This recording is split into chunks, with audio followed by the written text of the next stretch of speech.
Guys இன்னைக்கு நம்ம toxic revenge love ட்ராமாவோட 4th பார்ட் தான் பார்க்க போறோம். வீடியோக்குள்ள போறதுக்கு முன்னாடி சேனலை யாராவது சப்ஸ்கிரைப் பண்ணாம பார்த்துட்டு இருந்தீங்கன்னா சப்ஸ்கிரைப் பண்ணிட்டு பக்கத்துல இருக்கிற பெல் நோட்டிஃபிகேஷனுமே கிளிக் பண்ணிக்கோங்க.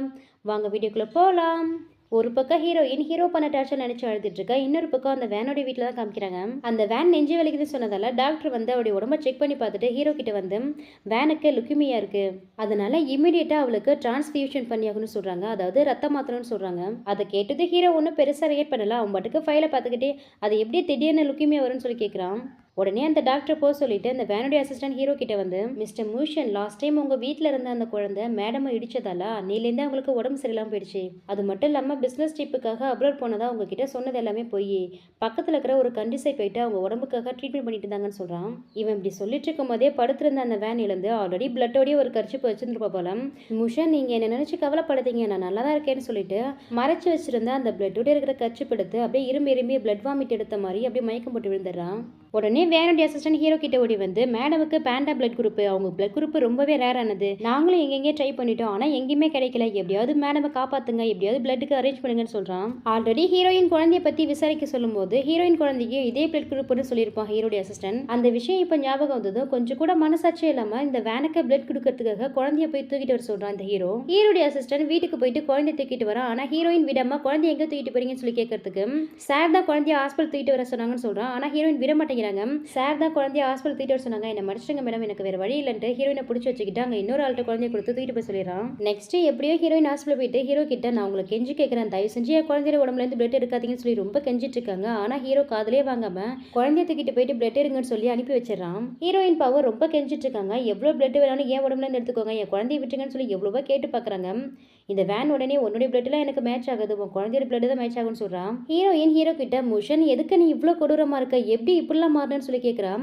நான் என்ன கொடூரமா இருக்கேன், குழந்தை உடம்புல இருந்து பிளட் கலெக்ட் பண்ணதுக்கு அப்புறம் அதுக்குள்ள ஃபுட்டு நியூட்ரிஷன்லாம் கொடுத்தா குழந்தையோட உடம்பு சரியாயிடும்னு சொல்றான். உடனே ஹீரோயின், உனக்கு தெரியாதா அவளுக்கு என்ன ஹெல்த் இஷ்யூ இருக்குன்னு உனக்கு தெரியாதா அப்படின்ட்டு ஹீரோயின் குழந்தைக்கு உள்ள நோயை பத்தி சொல்லான்ட்டு வராங்க. அதுக்குள்ளே இந்த வேன் கீழே விழுந்துட்டு ஐயோ வலிக்குதுன்னு ஆக்ட் பண்ணிட்டு எல்லார் கவனத்தையும் திசை திருப்பி ஹீரோயினா அந்த குழந்தைக்குள்ள நோயை பத்தி ஹீரோ கிட்ட சொல்ல விடாம பண்ணிடுறான். நெக்ஸ்ட் ஹாஸ்பிட்டல் தான் காமிக்கிறாங்க. குழந்தையோட உடம்புல இருந்து பிளட் எடுத்ததுக்கு அப்புறம் குழந்தை ரொம்பவே டயர்டா இருக்கா. அம்மா எனக்கு ரொம்ப டயர்டா இருக்கு, எனக்கு ஸ்லீப்பியா இருக்கு, எனக்காக ஒரு கேண்டி வாங்கி தாங்கன்னு சொல்றான். ஹீரோயின் பாவம் அழுதுகிட்டே, அப்பா நாளைக்கு அப்ரோட்ல இருந்து திரும்பி வருவாங்க, அப்பா வரும்போது நிறைய உனக்காக கேண்டி வாங்கிட்டு வருவாங்க, நீ சாப்பிடலான்னு சொல்லி சமாதானப்படுத்தி தூங்க வைக்கலான்னு பாக்குறாங்க.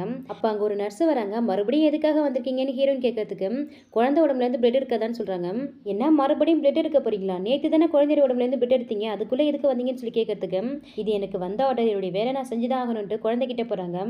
உடனே ஹீரோயின் அங்க இருந்த கத்தியை எடுத்து அவங்க கழுத்துல வச்சுட்டு, இப்ப மட்டும் குழந்தைகிட்ட வந்தீங்கன்னா எங்கேயே கழுத்து எடுத்துட்டு உங்க கண்ணு முன்னாடியே செத்து போயிடும் சொல்லி நர்ஸை பயமுறுத்துறாங்க. இந்த பக்கம் வேன் ஹீரோ கிட்ட, எனக்கு இந்த டிசீஸ் வந்ததால நம்மளுடைய என்கேஜ்மெண்ட்லாம் தள்ளி போயிடுச்சு, இந்த டிசீஸால நான் செத்தாலும் சரி என்னைக்குமே உங்களை மட்டும்தான் லவ் பண்ணிட்டு இருப்பேன், உங்களை விட்டு எங்கேயும் போக மாட்டேன்னு சொல்லி ரொம்ப உருகி பேசிட்டு இருக்கா. இப்ப எதுக்கு சாகரத்தை பத்திலாம் பேசிட்டு இருக்குன்னு ஹீரோ பேசிட்டு இருக்கும் போது ஹீரோடைய அசிஸ்டன்ட் ஓடி வந்து ஹீரோயின் பிரச்சனை பண்றாங்கன்னு சொல்றாரு. உடனே ஹீரோயின் கிட்ட போயிடுறான். ஹீரோவை பார்த்தது ஹீரோயின், மூஷன் தயவு செஞ்சு என்னுடைய குழந்தைய விட்டு, இதுக்கப்புறம் அவள் உடம்புலேருந்து பிளட் எடுத்தா என் குழந்தை தாங்க மாட்டா, கண்டிப்பாக இறந்து போயிடுவேன்னு சொல்கிறாங்க.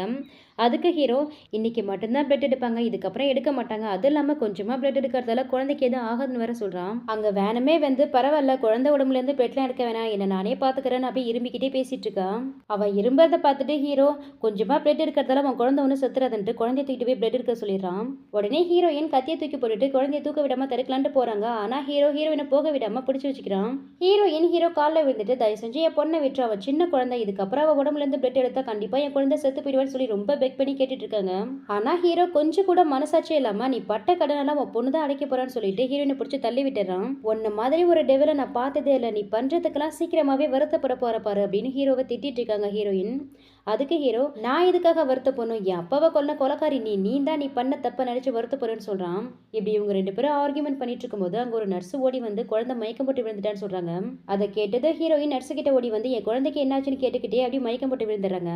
நெக்ஸ்ட் ஹீரோயின் கண்ணு முடிச்சு பார்க்கும்போது அங்க ஹீரோ தான் இருக்கான். ஹீரோ கிட்ட என் குழந்தை என்னாச்சுன்னு கேட்டு அழுதுட்டு இருக்காங்க. குழந்தை உடம்பு நல்லா தான் இருக்கு, குழந்தைக்குலாம் எந்த பிரச்சனையும் இல்லை, உடம்புல இருந்து கொஞ்சம் பிளட் எடுத்ததுல மயக்கத்துல இருக்கா, வேற எதுவும் இல்லைன்னு சொல்லிட்டு நான் ஒரு பெஸ்ட் டாக்டர் அரேஞ்ச் பண்ணியிருக்கேன், சீக்கிரமாவே அவரு குழந்தைய கியூர் பண்ணிட்டு வரேன்னு சொல்றான்.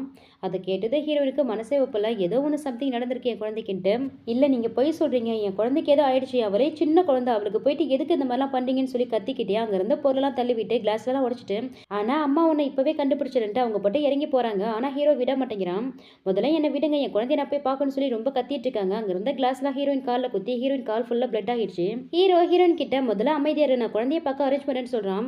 நெக்ஸ்ட் இந்த வேலை தான் காமிக்கிறாங்க. கையில் கோக்கும் ஸ்நாக்ஸும் வச்சுட்டு சாப்பிட்டுக்கிட்டே அவனுடைய அசிஸ்டன்ட் கிட்ட ஹீரோ வலியான்னு சொல்லி கேட்குறான். அதுக்கு அந்த அசிஸ்டன்ட் மூஷன் இப்போ வரமாட்டாரு, அவர் அந்த குழந்தைய பார்த்துக்கிட்டு ஹாஸ்பிட்டல் இருக்காருன்னு சொல்கிறான். உடனே அதை கேட்டது அவளுக்கு செம்மக்கம் வருது. என்ன கூட பார்க்க வராம அந்த மூஷன் அந்த குழந்தைய பார்த்துட்டு இருக்கானா. முதல்ல அந்த குழந்தையோட பயாலஜிக்கல் அப்பா யாருன்னு கண்டுபிடிக்கணும்னு சொல்லிட்டு யாருக்கும் கால் பண்ணிட்டு ஆனாவுடைய பயாலஜிக்கல் அப்பா யாருன்னு ஃபைண்ட் அவுட் பண்ண சொல்கிறான்.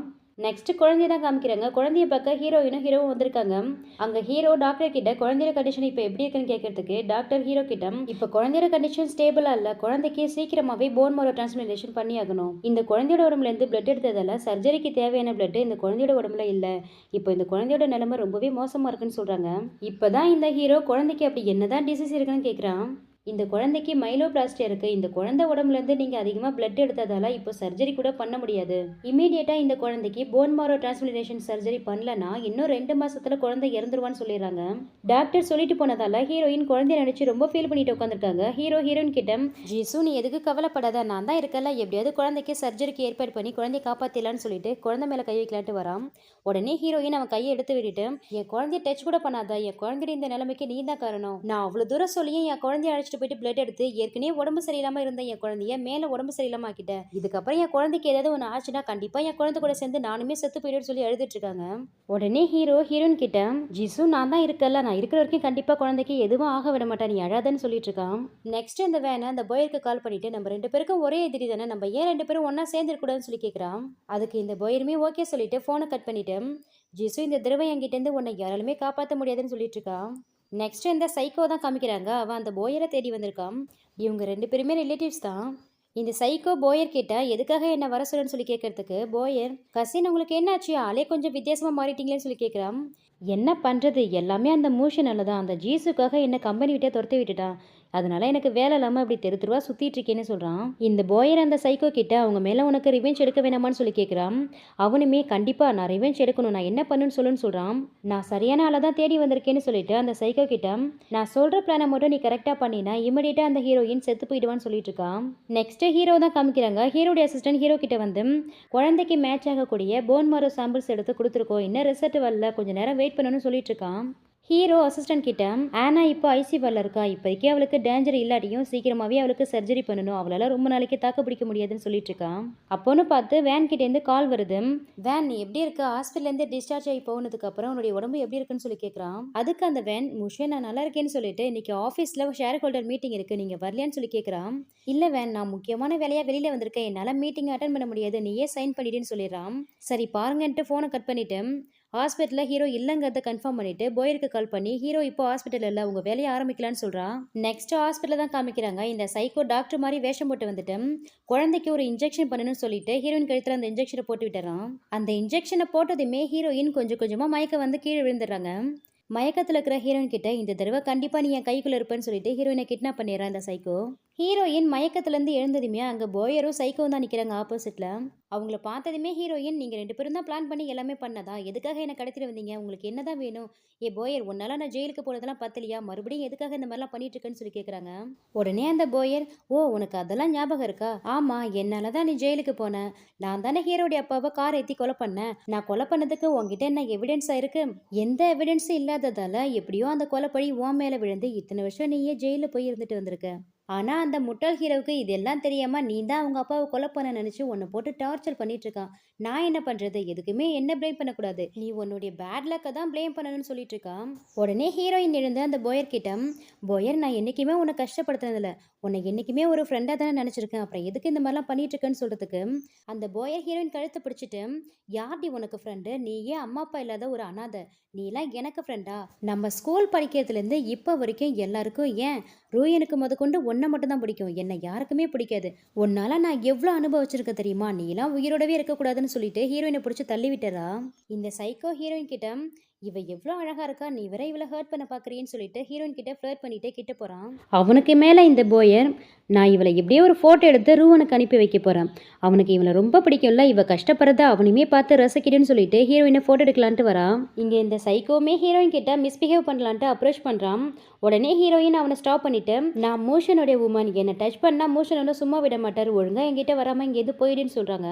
அதுக்கு அந்த சைக்கோ, ஓ அப்படியா, அப்போ இன்னைக்கு நடக்க போற சீனை பாருன்ட்டு ஹீரோயினை ஃபோர்ஸ் பண்றான். இந்த போயரும் அவன் பண்றதெல்லாம் போட்டோ எடுத்துட்டு இருக்கா.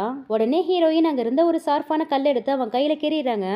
அவனும் வலி தாங்க முடியாம ஹீரோயினை விட்டு எட்ட நகர்ந்துறான். இதோட இந்த பார்ட் கம்ப்ளீட் ஆகுது. நெக்ஸ்ட் வீடியோல இதுக்கப்புறம் என்ன நடந்ததுன்னு பார்க்கலாம். இந்த ட்ராமா உங்களுக்கு பிடிச்சிருக்கும்னு நினைக்கிறேன். பிடிச்சிருந்தா லைக் பண்ணுங்க, அதோட உங்க ஃப்ரெண்ட்ஸ் அண்ட் ஃபேமிலிக்கு ஷேர் பண்ணுங்க.